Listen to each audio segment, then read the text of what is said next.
Kala itu di Jawa Timur, sekitaran tahun 1995, Arif semakin dilanda kecemasan memikirkan kondisi warung rawonnya yang kian merosot. Warung itu bukan sekadar tempat usaha, melainkan warisan keluarga yang sudah berdiri sejak puluhan tahun lalu. Sebagai generasi ketiga penerus usaha, Arif merasa bebannya semakin berat. Kakeknya yang memulai warung ini di masa Orde Lama membangun reputasi warung dengan susah payah, menjadikannya ikon kuliner lokal.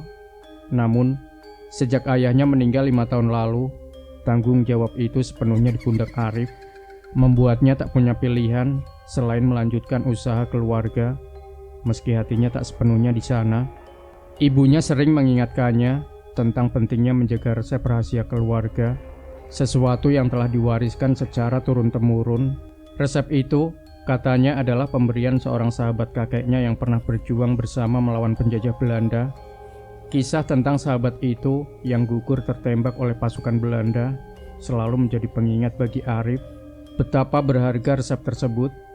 Namun, seiring waktu, rasa tanggung jawab itu terasa semakin menyesakan dada, apalagi ketika keadaan warung mulai memburuk. Dalam beberapa bulan terakhir, warung rawon itu sepi pembeli. Arif menyadari bahwa dirinya sendiri menjadi salah satu penyebabnya.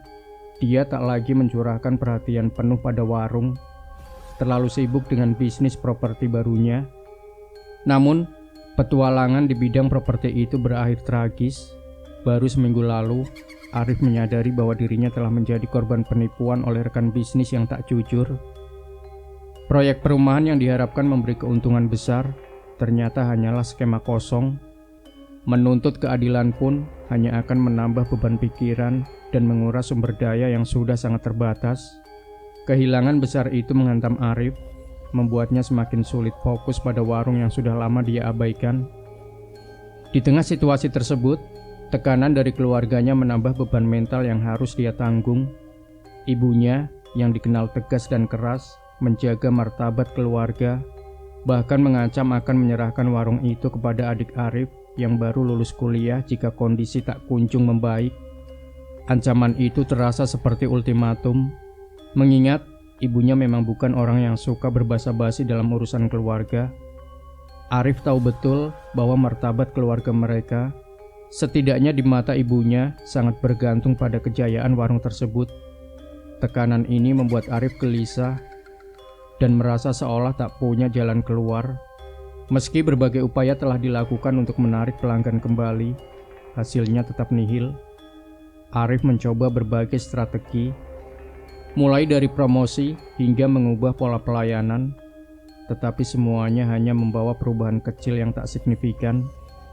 Ancaman ibunya terus terngiang, menambah berat beban di pikirannya. Dia teringat pada almarhum ayahnya, yang juga memiliki prinsip keras dalam menjaga nama baik keluarga. Seolah-olah bayang-bayang ayahnya ikut mengawasi setiap langkah yang dia ambil. Di tengah situasi yang serba sulit, ada dua hal yang masih menjadi sumber kekuatan bagi Arif. Wiwin, istrinya yang selalu setia mendukungnya dalam setiap keadaan, dan Raka, anaknya yang baru berusia 6 tahun. Kelucuan Raka seringkali menjadi penghibur di tengah tekanan yang menghimpit, sementara Wiwin selalu hadir dengan nasihat dan dorongan moral yang membuat Arif merasa tidak sendirian. Dukungan mereka membuat Arif memberanikan diri untuk mengambil keputusan besar, menjaminkan sertifikat rumahnya untuk mendapatkan pinjaman dari bank. Uang itu akan dia gunakan untuk merenovasi warungnya yang selama ini tampak terlalu kuno untuk bersaing dengan restoran-restoran modern yang bermunculan. Renovasi dilakukan dengan sungguh-sungguh, mengubah warung sederhana itu menjadi restoran yang lebih luas dan modern. Selama 2 bulan warungnya tutup untuk proses renovasi.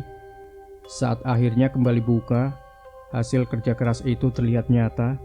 Penampilan restoran yang baru dan menarik berhasil menarik perhatian pelanggan. Arif juga menambahkan beberapa menu makanan baru yang sedang tren, berharap itu dapat memperluas daya tarik usahanya. Untuk sementara perubahan ini terlihat menjanjikan. Warung yang dulu sepi, kini mulai ramai kembali. Namun kebahagiaan itu hanya bertahan sekejap. Memasuki bulan berikutnya, restoran itu kembali sepi. Usaha Arif tampak kembali ke titik nol. Setelah mengalami kemunduran yang tak kunjung berakhir di restoran Rawonya, Arif memutuskan untuk melakukan evaluasi secara menyeluruh terhadap operasional dan karyawannya. Dia merasa ada sesuatu yang salah, sesuatu yang lebih besar daripada sekadar strategi bisnis yang kurang efektif. Saat berbicara dengan beberapa karyawan, Arif dikejutkan oleh serangkaian cerita yang tak pernah dia duga sebelumnya. Beberapa dari mereka mengaku sering menerima komplain aneh dari pelanggan, bukan sekadar rasa makanan yang kurang pas, tetapi ada laporan tentang benda-benda asing yang ditemukan di hidangan, paku, jarum, bahkan serpihan logam tajam. Yang lebih aneh lagi, rasa makanan yang awalnya telah diperiksa di dapur sering berubah drastis begitu sampai di meja pelanggan, menjadi terlalu asin atau hambar, padahal semua berasal dari panci yang sama. Keesokan harinya, Arif memutuskan untuk langsung mengawasi jalannya proses penyajian dari dapur hingga ke meja pelanggan. Dia ingin memastikan setiap makanan yang keluar sesuai dengan standar yang telah ditetapkan. Sepanjang hari, dia memperhatikan setiap langkah dengan cermat. Awalnya semua tampak normal. Rasa dan tampilan makanan tetap baik saat masih berada di dapur. Namun, ketika hidangan tersebut sampai ke tangan pelanggan, masalah yang sama kembali terjadi. Dalam satu hari itu, setidaknya ada 5 komplain yang membuat kepala Arif semakin pusing.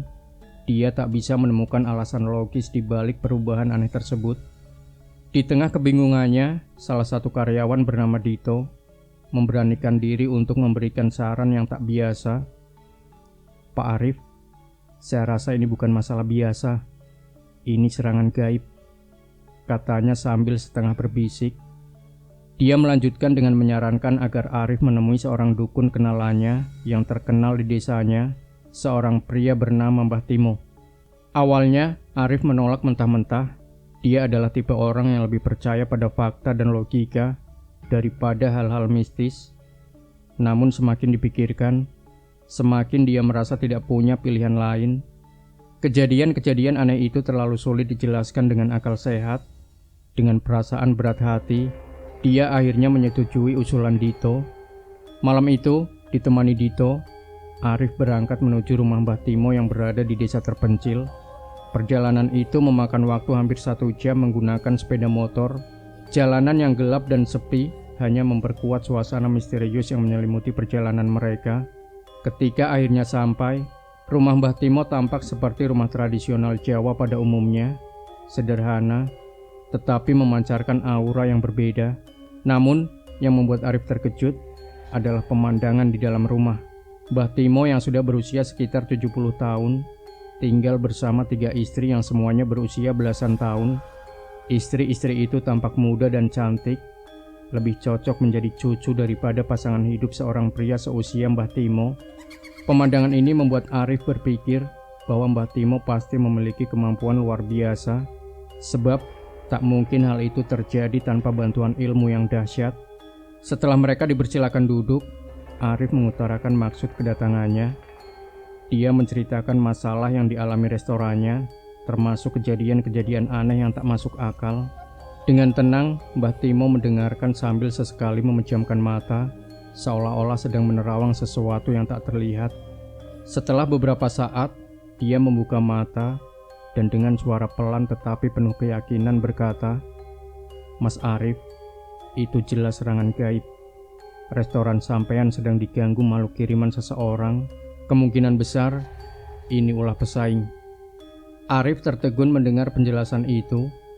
Namun, sebelum dia sempat mencerna lebih jauh, Mbah Timo melanjutkan dengan tawaran yang mengejutkan. "Sampean mau bagaimana? Orang yang mengirim ini bisa saya habisi. Bikin cacat atau cukup diberi pelajaran kecil?" Tanyanya dengan nada yang datar, seolah-olah hal ini adalah urusan biasa baginya. Arif merasa ngeri mendengar opsi yang diberikan.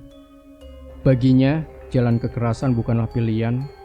Dengan suara yang agak gemetar dia menjawab, "Tidak usah Mbah, saya hanya ingin restoran saya kembali ramai. Itu saja."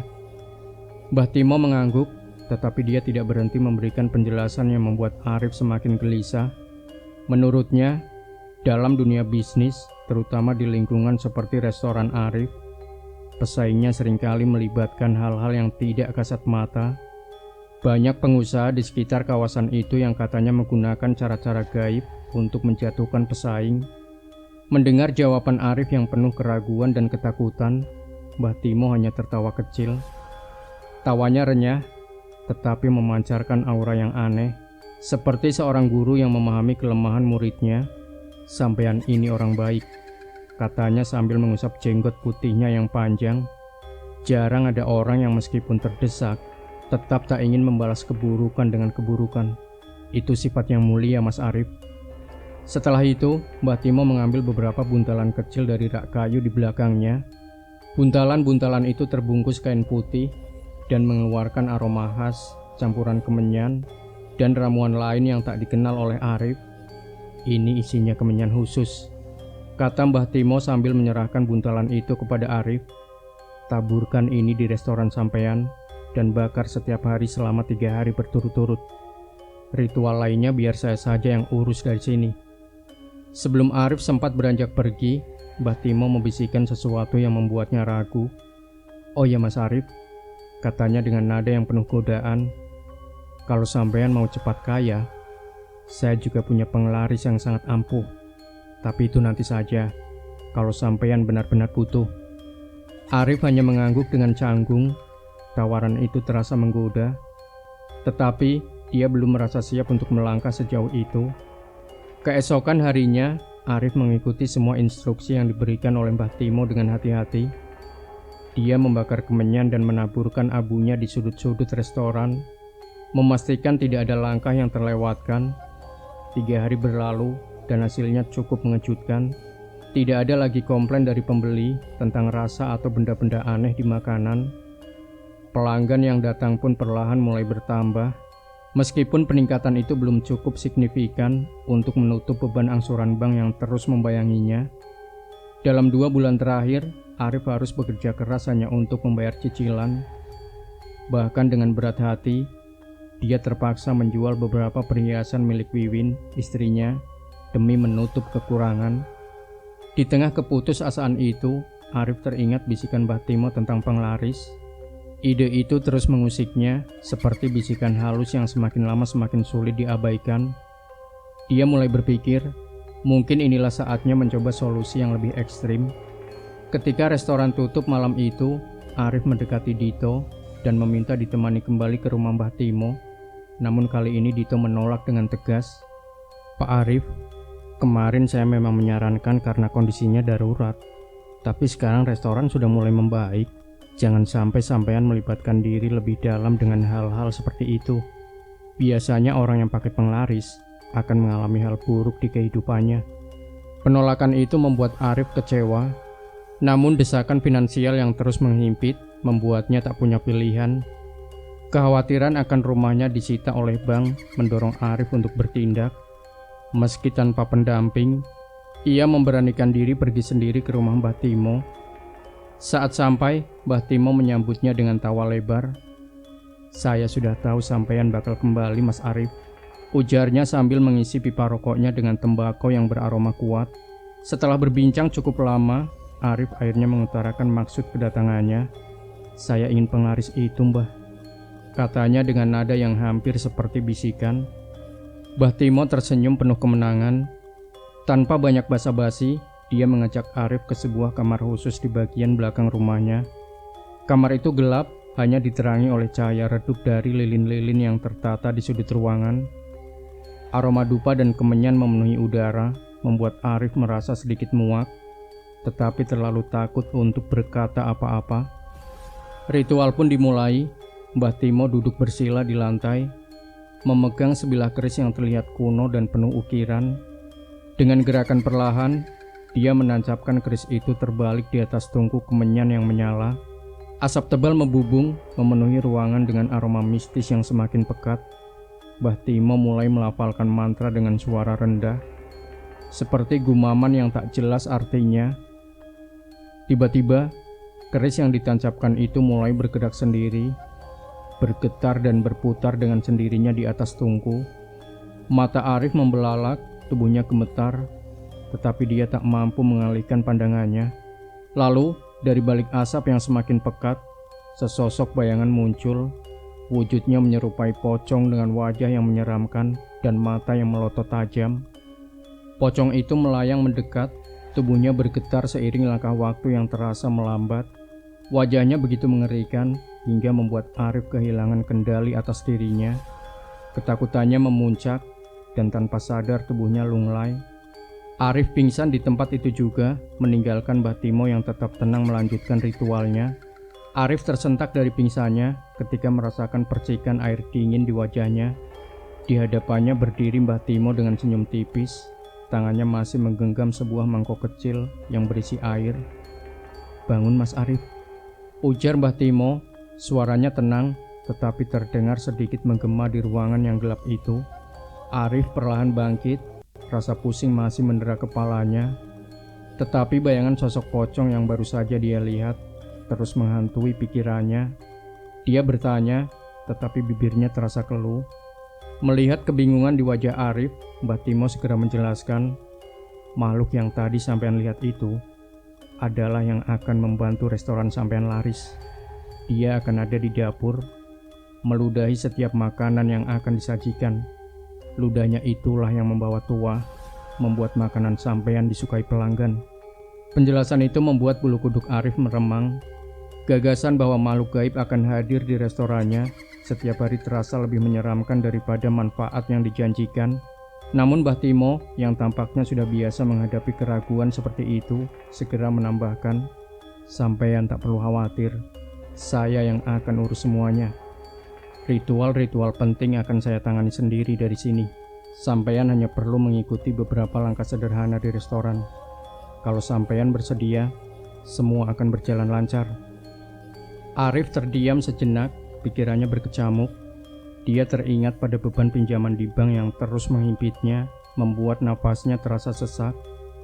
Dengan suara pelan tetapi mantap, akhirnya dia berkata, "Baiklah Mbah, saya siap."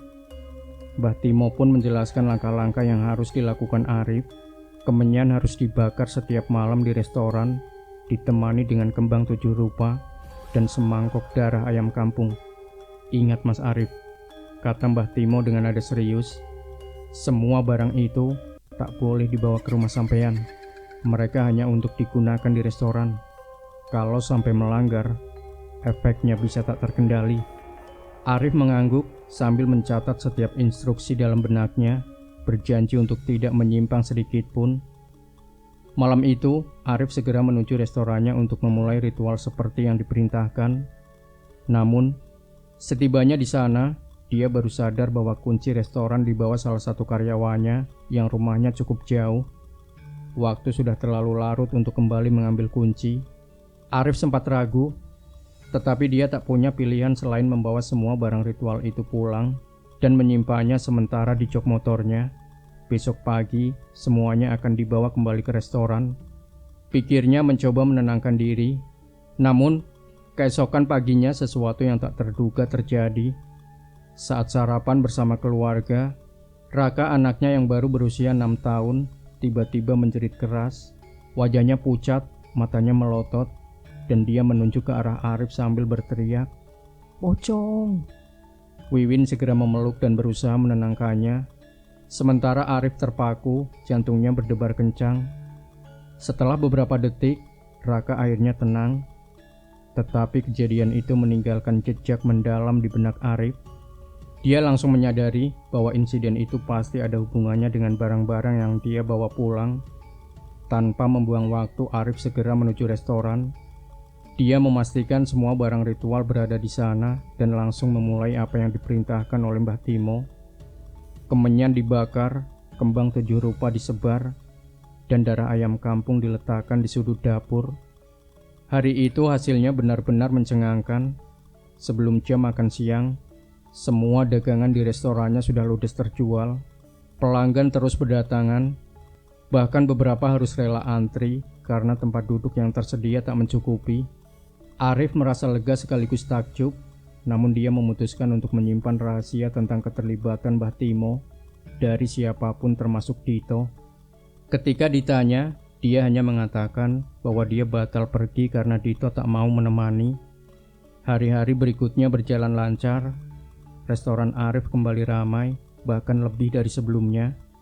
Angsuran bank yang dulu terasa menyesakan, kini tak lagi menjadi masalah. Namun, sesekali karyawan melaporkan kejadian aneh seperti penampakan sosok pocong di sudut dapur atau suara-suara yang tidak jelas asalnya. Arif berusaha menenangkan mereka, mengatakan bahwa itu mungkin hanyalah efek dari serangan gaib yang dikirim pesaing. Tapi tenang saja, ujarnya dengan nada meyakinkan. Saya sudah punya penangkalnya. 3 bulan berlalu dan restoran Arif mencapai puncak kejayaannya. Pendapatannya meningkat pesat, bahkan dia mampu membeli mobil baru dan menyimpan tabungan yang cukup besar. Sebuah warung rawon tak jauh dari restorannya akhirnya gulung tikar, menandai kemenangan Arif dalam persaingan bisnis di daerah tersebut. Sang ibu berkali-kali memuji keberhasilan Arif, mengatakan bahwa dia bangga melihat anaknya mampu mengembalikan kejayaan keluarga. Di dalam hati, Arif tahu bahwa semua itu tak lepas dari bantuan gaib Mbah Timo. Pada suatu malam, Arif bermimpi terasa begitu nyata hingga membuatnya terbangun dengan keringat dingin membasahi tubuh. Dalam mimpinya, ia berada di restorannya seorang diri. Langit-langit tampak gelap dan udara terasa berat. Ketika mendengar suara aneh dari arah dapur, Arif melangkah perlahan. Tubuhnya gemetar. Ketika membuka pintu dapur, ia terpaku. Di hadapannya berdiri sesosok pocong dengan wajah penuh luka yang menganga dan bau busuk menyengat yang seketika memenuhi ruangan. Pocong itu menatapnya tajam, matanya seperti menusuk ke dalam jiwa Arif. Namun yang lebih mengerikan, makhluk itu tak berkata apa-apa. Dengan gerakan cepat, ia melompat-lompat dari satu panci ke panci lainnya, meludahi semua makanan di sana. Ludah itu terlihat kental dan berwarna gelap, seperti mengandung sesuatu yang jauh dari kata wajar. Arif hanya bisa berdiri kaku, tidak mampu bergerak atau berteriak. Sosok itu terus meludahi semua panci tanpa sedikit pun menghiraukan kehadirannya. Setelah selesai, pocong itu menatapnya sekali lagi dengan mata penuh ancaman sebelum menghilang dalam bayangan pekat. Tak sanggup menahan ketakutan yang melanda, Arif pingsan di tempat. Ketika tersadar, Arif mendapati dirinya berada di dapur restorannya. Lampu-lampu dapur masih menyala, tetapi tidak ada siapapun di sana. Ia mencoba mengingat apa yang terjadi, tetapi ingatan mimpinya terlalu nyata untuk dianggap hanya bunga tidur. Yang lebih mengejutkan, restoran itu seharusnya sudah tutup sejak pukul 5 sore, dan Arif yakin bahwa ia telah pulang setelah mengunci pintu. Namun, bagaimana mungkin ia kembali ke sini tanpa sadar? Dengan perasaan kacau, Arif mengunci pintu restoran dan pulang. Setibanya di rumah, ia langsung bertanya kepada Wiwin, istrinya, apakah tadi malam ia sempat pergi ke restoran. Wiwin mengangguk dan bercerita bahwa Arif memang pamit kembali ke restoran sekitar pukul 7 malam untuk memeriksa sesuatu. Mendengar itu, Arif semakin terkejut. Ia tak ingat sama sekali telah pergi ke restoran lagi, apalagi sampai tertidur di sana. Namun, untuk menghindari kecurigaan istrinya, ia hanya berkata bahwa dirinya kelelahan dan meminta Wiwin untuk memijatnya. Dalam hati, Arif tahu bahwa kejadian ini tak bisa dibiarkan. Pocong yang dilihatnya bukan sekadar halusinasi, tetapi peringatan nyata. Ia mulai merasa bahwa keberadaan makhluk itu mungkin melampaui batas, membahayakan keluarganya, bahkan karyawan restorannya. Namun, karena rasa kantuk yang begitu berat, ia memutuskan untuk menemui Mbah Timo keesokan paginya. Pagi harinya Arif berpamitan pada Wiwin dengan alasan harus pergi ke restoran. Ia juga memberitahu para karyawannya bahwa ia akan keluar hingga siang karena ada urusan mendesak. Tanpa banyak basa-basi, ia langsung menuju rumah Mbah Timo. Setibanya di sana, Mbah Timo sudah menunggunya di depan pintu dengan tatapan marah yang membuat jantung Arif berdetak kencang. Aku sudah tahu apa yang terjadi tadi malam, ujar Mbah Timo dingin tanpa menunggu Arif menjelaskan apapun. Arif semakin bingung sekaligus takut. Mbah Timo melanjutkan, pocong itu adalah peringatan. Kalau sampean tidak segera datang ke sini, masalah akan semakin besar. Tapi kenapa sampean membiarkan barang-barang ritual itu sampai ke rumah? Arif tertegun, ia tidak menyangka bahwa membawa barang ritual ke rumah adalah kesalahan fatal. Dengan suara gemetar ia meminta maaf dan mengakui bahwa ia tidak punya pilihan lain malam itu. "Tolong bantu saya, Mbah," pintanya penuh harap. "Saya tidak ingin ada masalah lebih besar lagi." Mbah Timo terdiam sejenak, ekspresi wajahnya masih tegang. Salah satu istrinya datang membawa kopi, meletakkannya di meja di hadapan mereka. Setelah menyesap kopinya perlahan, Mbah Timo meminta selembar uang Rp50.000. Arif dengan sigap membuka dompetnya dan menyerahkan uang itu kepada Mbah Timo, berharap ritual berikutnya dapat menyelesaikan masalah. Mbah Timo membawa uang itu masuk ke kamar khususnya. Setelah 5 menit, ia keluar dengan tatapan yang lebih mengintimidasi daripada sebelumnya. Wajahnya merah padam, seperti menahan amarah yang hampir meledak. "Mas Arif," katanya dengan suara berat, "uang ini sekarang sudah terikat. Tapi sampean harus tahu satu hal, uang ini akan mencari tumbal. Dan itu bukan pilihan, itu adalah harga yang harus dibayar." Bulu kuduk Arif langsung berdiri mendengar pernyataan Mbah Timo. Dengan suara tegas, Mbah Timo menjelaskan bahwa jika saja Arif datang tadi malam, syarat yang diminta akan jauh lebih ringan. Arif hanya bisa terdiam, tak mampu mengelak dari kenyataan bahwa dia telah melakukan kesalahan besar. Mbah Timo kemudian memberikan instruksi tambahan, meminta Arif untuk membuang uang Rp50.000 itu di dekat restorannya. "Jangan sekali-kali dibuang di sekitar rumah sampean," ujar Mbah Timo sambil menatap tajam. Arif hanya mengangguk, menelan rasa takut yang terus mencekamnya. Mbah Timo kemudian menambahkan bahwa tumbal harus diambil walaupun tidak selalu berujung pada kematian. Namun, jika tumbal tidak terpenuhi, gangguan yang lebih mengerikan bisa saja menimpa keluarga atau bahkan dirinya sendiri. Dalam hati, Arif merasa sudah melangkah terlalu jauh untuk mundur dan membatalkan semuanya. Kini bukan lagi pilihan. Sebelum Arif pamit, Mbah Timo berpesan agar dia segera kembali jika terjadi kejadian serupa. Dengan hati yang berat, Arif meninggalkan rumah Mbah Timo. Dalam perjalanan menuju restoran, pikirannya terus berkecamuk, dihantui rasa bersalah yang semakin menumpuk. Ketika hampir sampai di restorannya, Arif sengaja menjatuhkan uang Rp50.000 di jalan, sesuai dengan instruksi Mbah Timo. Rasa galau menguasai pikirannya. Dia tak pernah membayangkan harus melakukan sesuatu yang mungkin akan mencelakakan orang lain. Namun, lagi-lagi, dia merasa tak ada pilihan lain. Hari itu berlalu tanpa ada kejadian aneh. Restorannya berjalan normal, bahkan tetap ramai seperti biasanya. Dalam beberapa minggu berikutnya, Arif mulai merasa sedikit tenang, meskipun ada laporan tentang beberapa kecelakaan di sekitar restorannya.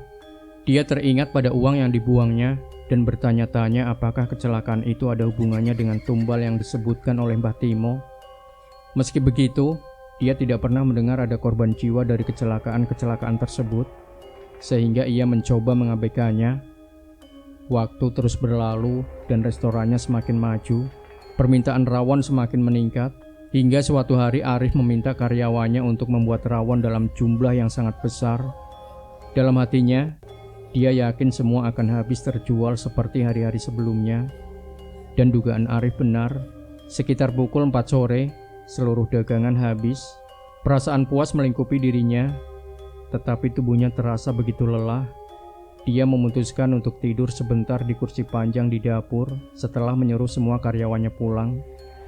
Namun, belum lama ia tertidur, Arif merasakan hembusan napas hangat di dekat telinganya.